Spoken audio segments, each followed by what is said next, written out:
ये जो आप बिल ला रहे हैं, आप देश को बांटने का काम कर रहे हैं, जोड़ने का काम नहीं कर रहे हैं। आप दुश्मन हैं मुसलमानों के, उसका सबूत ये बिल है। ये कह रहे हैं कि मैं मुसलमान नहीं हूं, इसलिए इस बिल में मुझे नहीं बोलना चाहिए।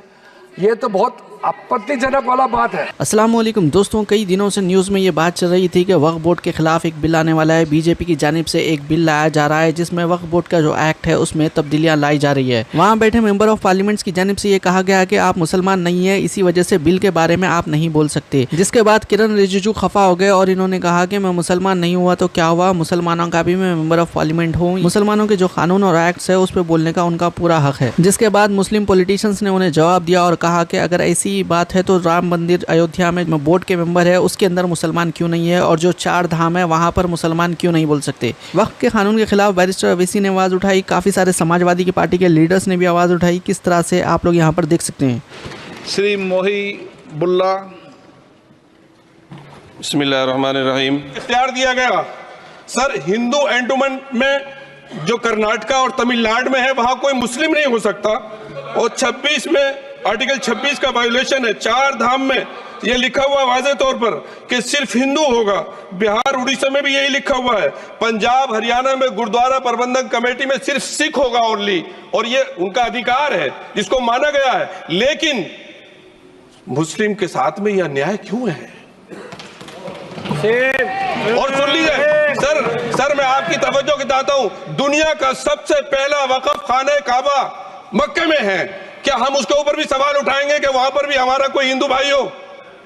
हम अपने वकार को, अपनी इज्जत को, अपने मुल्क की, अपने शान को, अपने संविधान को खुद अपने पैरों तले रौंद रहे हैं। और वक़्फ़ एक मुसलमानों का मजहबी अमल है, एक मजहबी फरीजा है। इससे उनको महरूम कॉन्स्टिट्यूशन के जरिए से भी कोई ताकत नहीं कर सकती।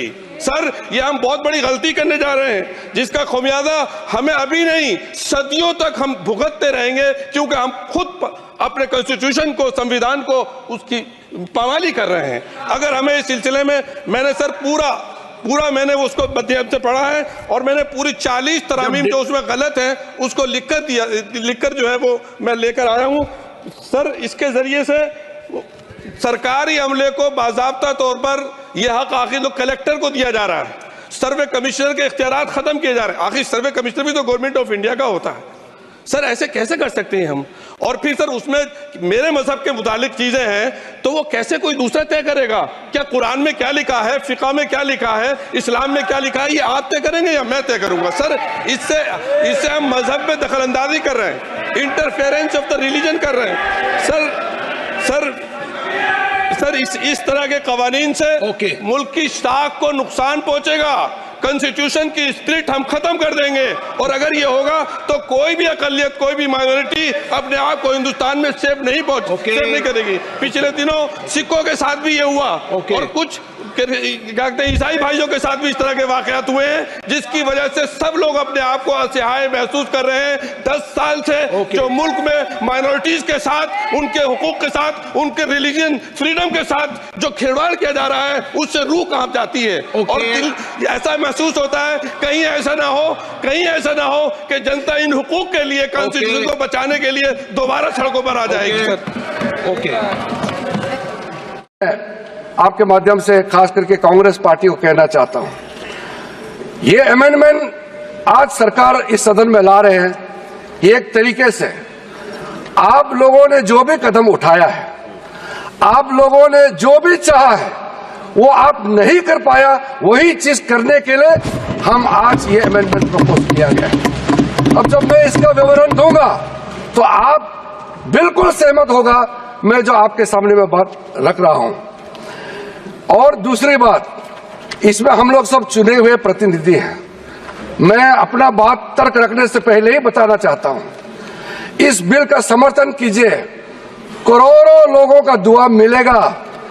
अगर आप विरोध करोगे, चंद लोगों ने पूरा वक्फ बोर्ड को कब्जा करके रखा हुआ है, और आम मुसलमान लोगों को जो न्याय इंसाफ नहीं मिला उसको सही करने के लिए ये बिल लाया गया है। इतिहास में दर्ज होगा कि ये बिल को कौन कौन समर्थन किया है और किसने विरोध किया है। ये इतिहास में नाम दर्ज होगा। इसलिए इस बिल का विरोध करने से पहले आप सोचिएगा, करोड़ों गरीब महिलाओं का, बच्चों का, गरीब मुसलमानों का। सर में है 2013 में इसमें अमेंडमेंट भी आ चुका है, फिर भी इस तरह का बिल इंट्रोड्यूस करके सरकार जो वक्फ बोर्ड के पावर है, जो वक्फ ट्रिब्यूनल के पावर है, वो पूरा छीन लेना चाहती है। अब ये सब सर्वे कौन करेगा, ये सब कलेक्टर करेगा, तो वो सब करेगा तो वक्फ बोर्ड क्या करेगा। और इनको ऐसा बोलना है कि नहीं ये वक्फ की प्रॉपर्टी ऐसा क्यों दे दिया। अरे साहब, अगर कोई इंसान, हमारे बुजुर्गों ने वक्फ किया है कोई प्रॉपर्टी, तो वो सवाब की नीयत से की जाती है। जब कोई वक्फ करता है तो उसका एक due process of law follow करना पड़ता है सबको।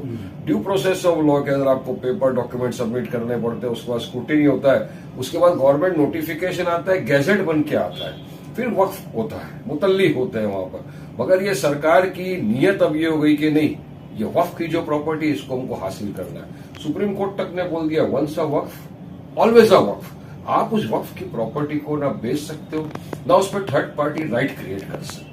मगर सरकार की मंशा देखिए अभी आ गया, तो हम तो बोल रहे हैं कि पूरी तरह से इसका विरोध करेंगे। अस्सलाम वालेकुम दोस्तों, उर्दू न्यूज़ के शायकीन के लिए जो इंतज़ार था वो ख़त्म हो गया है।